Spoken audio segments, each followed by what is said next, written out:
अखण्डमण्डलाकारं व्याप्तं येन चराचरं तत्पदं दर्शितं येन तस्मै श्रीगुरुवे नमः। अज्ञानान्दस्य लोकस्य ज्ञानाञ्जनशलाकया चक्षुरुन्मीलितं येन तस्मै श्रीगुरुवे नमः।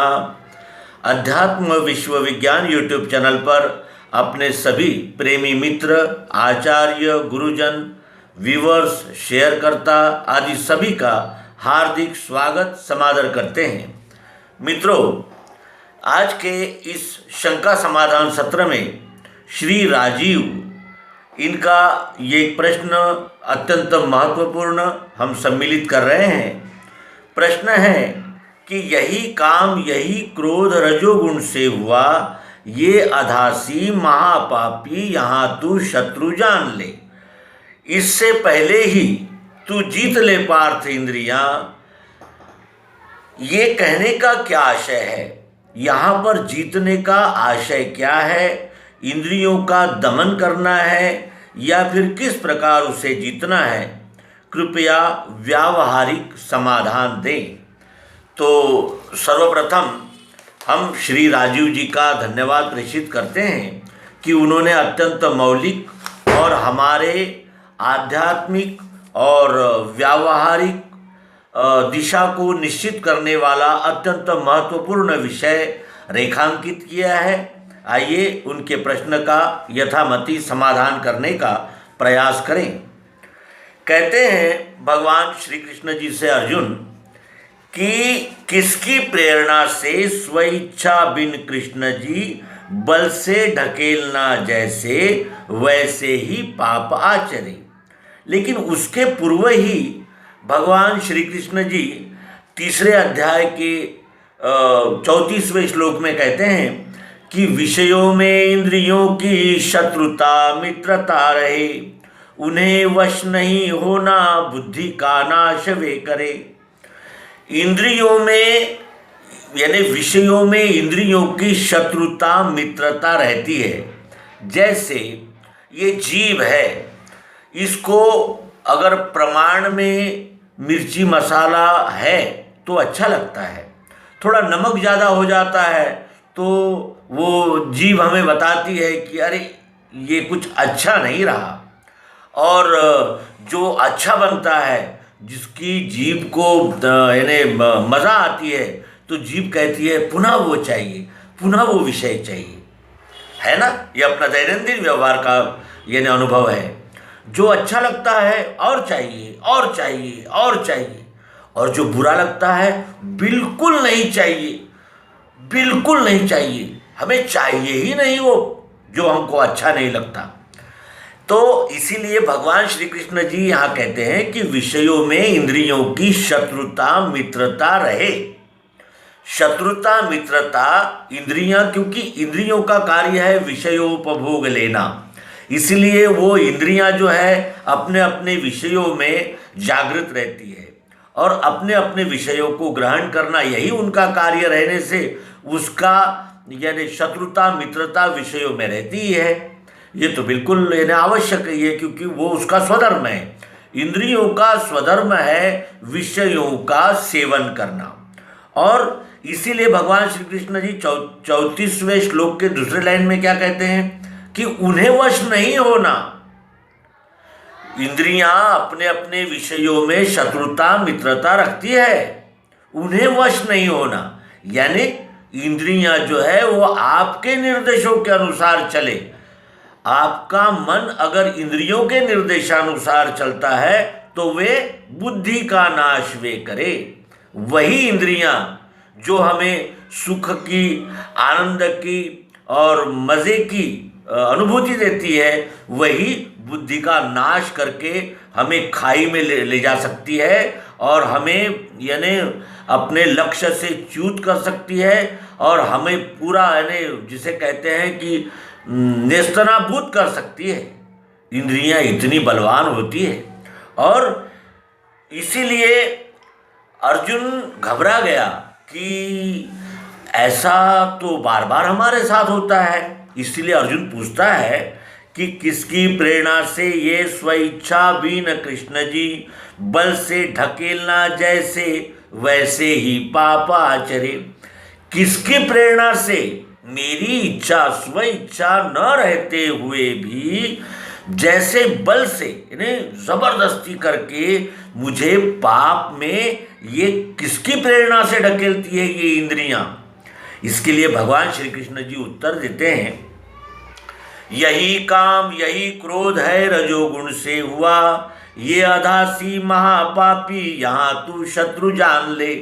रजोगुण क्या है? प्रीति रूप रजो जानो, है तृष्णा संग दोष से।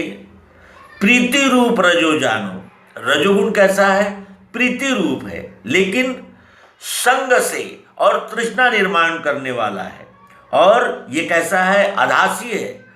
इंद्रियों को हम कितने ही भोग दे दे, भोगों की अति कर दे, तो भी वो तृप्त नहीं होता। जितना जितना उसको भोग मिलता जाता है उन इंद्रियों को, वैसे वैसे उन इंद्रियों की विषयों में रुचि बढ़ती ही जाती है।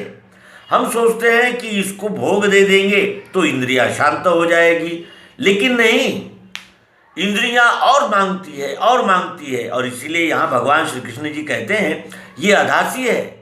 अधासी है। अधासी किसे कहते हैं? कितना भी उसे खिलाइए वो भूखा का भूखा ही रहता है और उसकी मांग बनी रहती है, उसकी मांग समाप्त तो होती नहीं, और महापापी है। अगर इस यानी इंद्रियों को अगर उसके पसंद के भोग यानी नीति अनुसार नहीं मिले तो ये महापाप करने से भी, हमें महापाप करने में भी प्रवृत्त करते हैं। इसीलिए यहाँ तू शत्रु जान ले। शत्रु है कौन? इंद्रियां शत्रु है कि इंद्रियों को रजोगुणी यानी रजोगुण के साथ यानी रजोगुण में लिप्त होते ही, संग दोष में फंसते ही यही इंद्रियां हमें काम और क्रोध में ढकेल देती है। और काम और क्रोध कैसे हैं? अधासी है, महापापी है। तो काम क्या है? काम किसे कहते हैं? क्योंकि जो इंद्रियां है वो तो विषय भोग के लिए ही आई है, और विषय भोग इंद्रियों के बगैर तो हो ही नहीं सकता। तो फिर ये काम क्या है और क्रोध क्या है जो रजोगुण से हुए हैं? रजोगुण का अर्थ होता है तृष्णा संग दोष। तृष्णा का अर्थ होता है और चाहिए और चाहिए और चाहिए। और संग दोष क्या है? जैसा संग मिला उसी संग में ये यानी लग जाना, यानी अधिक पाने की इच्छा हो जाना, वो काम है। काम पूरा हुआ तो लोभ पैदा होता है, और काम पूरा नहीं हुआ तो फिर क्रोध निर्माण होता है। इसीलिए यहाँ तू शत्रु जान ले, क्योंकि ये अधासी है और महापापी है। इंद्रियां अगर अपने नियमित और नियंत्रित पद्धति से अगर वर्तन करती है तो हमारी मित्र है, लेकिन अगर वो इंद्रियों पर अगर काम हावी हो गया, काम ने हावी होकर, कामबद्ध होकर अगर इंद्रियां प्रवृत्त होती है तो वो अधासी है, महापापी है। अब ज्ञानी का नित्य बैरिये अतृप्त प्रलयाग्नि सा, ज्ञानियों का नित्य बैरी है ये काम। ज्ञानी तो छोड़िए, लेकिन ये इतिहास में भी है और ये हमारा सबका अनुभव भी है। अच्छे अच्छे विश्वामित्र जैसे महान ब्रह्मर्षि महर्षि इस यानी काम के आवेश में आकर अत्यंत यानी जिसे कहते हैं कि आक्षेपार्ह वर्तन करने लगे और जीवन भर के लिए अपकीर्ति अपने चरित्र के साथ जोड़ गए। इसलिए कहते हैं कि ज्ञानी का नित्य बैरिये अतृप्त है ये, इसको कितना भी दो ये फिर भूखा का भूखा ही रहता है। कौन? काम। और प्रलयाग्नि सा है, जब भी हमारे में काम जागता है तो फिर नीति नियम लज्जा मर्यादा इन सब का उल्लंघन करके हम यानी उस काम के घेरे में आ जाते हैं, और काम जागृत होते ही वो बुद्धि को भी हर लेता है। बुद्धि को भी वो अपने कामना पूर्ति में प्रवृत्त कर देता है। इतना ये बलवान काम है। जो तृष्णा है संग दोष से जो और बलवान हो जाती है। और इसीलिए बलवान काम ने ऐसे कौन्तेय ज्ञान है ढका। ये इतना बलवान काम है कि इसने ज्ञान को भी ढक लिया है अर्जुन। अब ये काम रहता कहाँ, इसके विषय में भी भगवान श्री कृष्ण जी यानी उसे मार्गदर्शन करते हैं। कहते हैं इंद्रियां मन बुद्धि ये इसके स्थान निवास के, इनसे ही फांसता है देही को ज्ञान छीन के। ये काम कहाँ कहाँ रहता है, इंद्रियों में, मन में, बुद्धि में ये रहता है। ये इसके निवास के स्थान है इस काम के, इनसे ही फांसता है। ये इससे यानी इंद्रियां मन बुद्धि इनसे ही फांसता है देही को।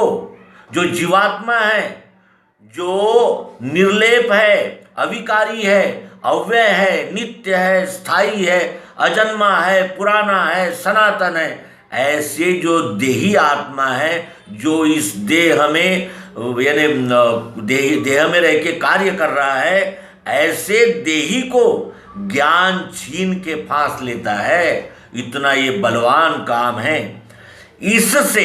इसलिए पहले ही तू जीत ले पार्थ इंद्रियां, पापी विज्ञान नाशिए मारना इस रीति से। इसलिए तू सर्वप्रथम अपने इंद्रियों को जीत ले।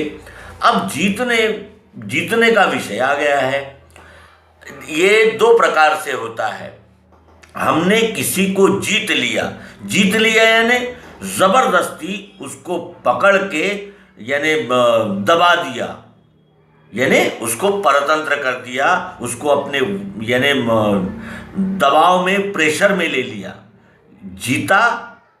जीतने के दो अर्थ है। एक तो हमने उस पर जबरदस्ती की, दमन किया, दबा दिया।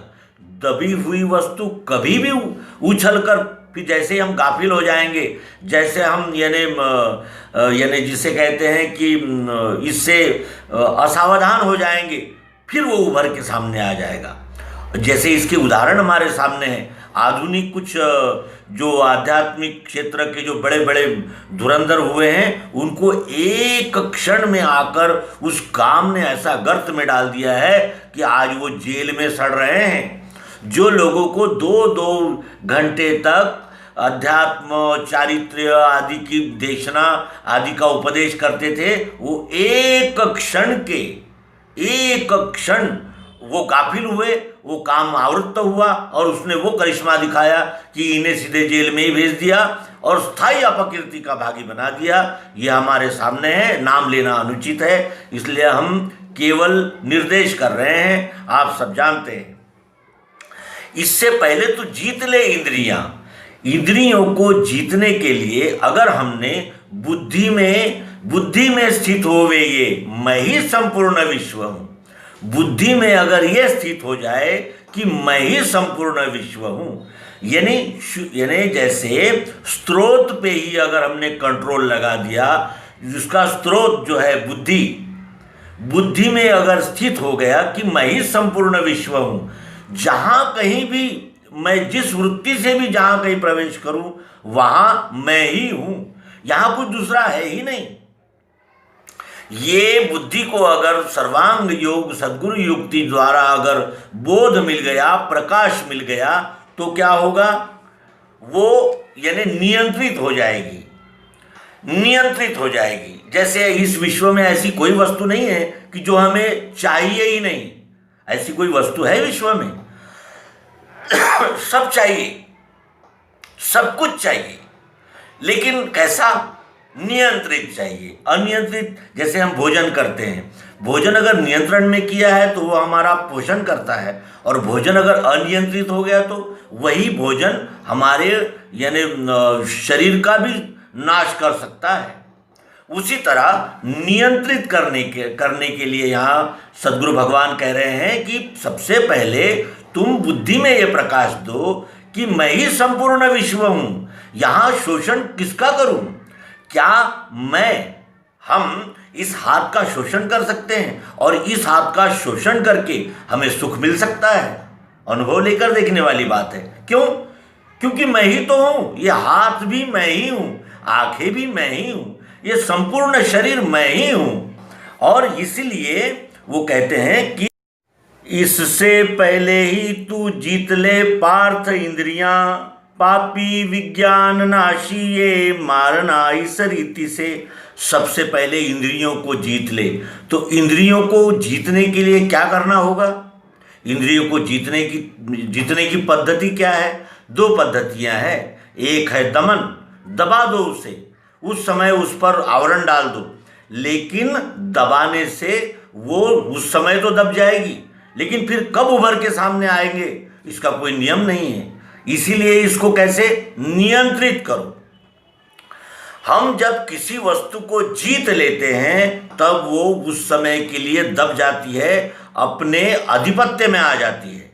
लेकिन जब हम उसको समझाकर, जब हमारी बुद्धि से ही इंद्रियों के लिए ये प्रकाश आएगा कि सब कुछ मैं ही हूँ, मैं ही संपूर्ण विश्व हूँ, इस तरह वो समझदार हो जाएगा।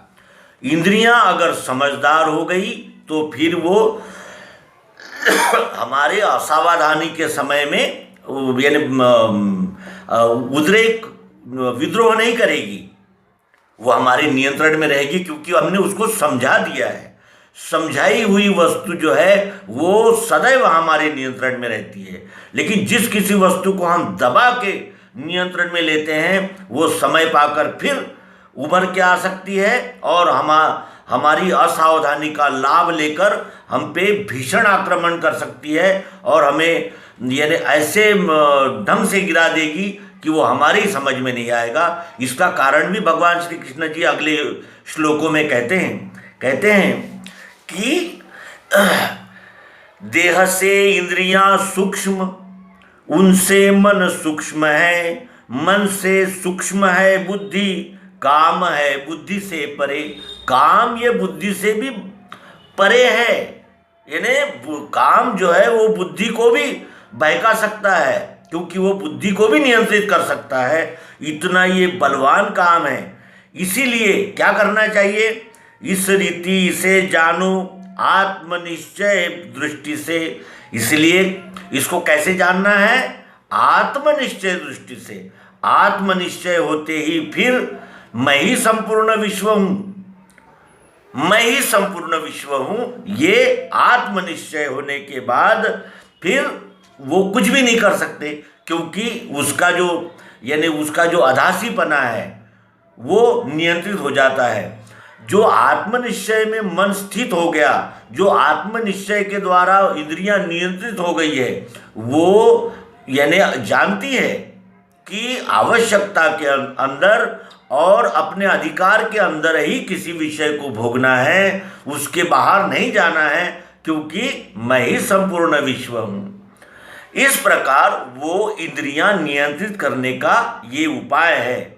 इस रीति इसे जानो आत्मनिश्चय दृष्टि से, जीतो शत्रु महाबाहो काम रूप अजिंक्य। ये काम रूप शत्रु अजिंक्य है, इसे नहीं जीता जा सकता।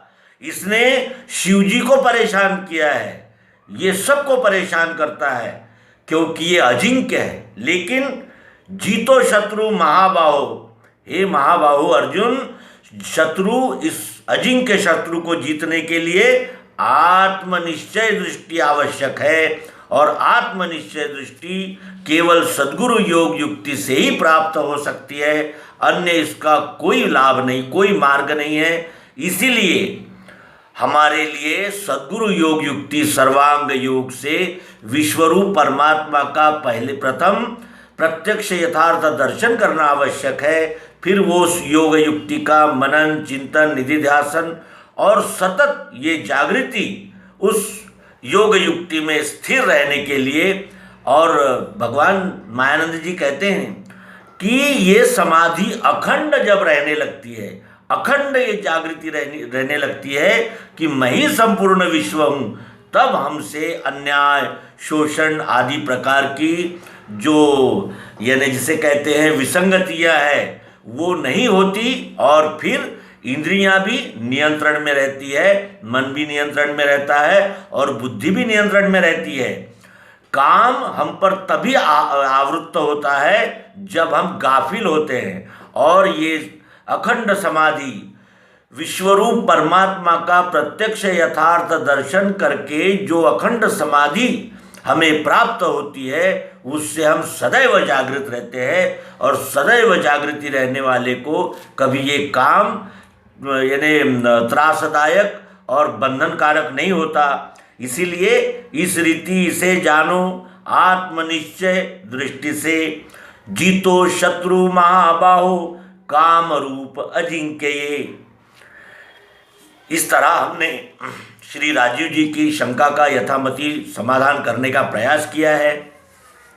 त्रुटियां अवश्य ही होंगी। कृपया कमेंट बॉक्स में आप अपने विचार देकर हमें उपकृत करेंगे। इस प्रार्थना के साथ नर्मदे हर। सद्गुरु भगवान की जय।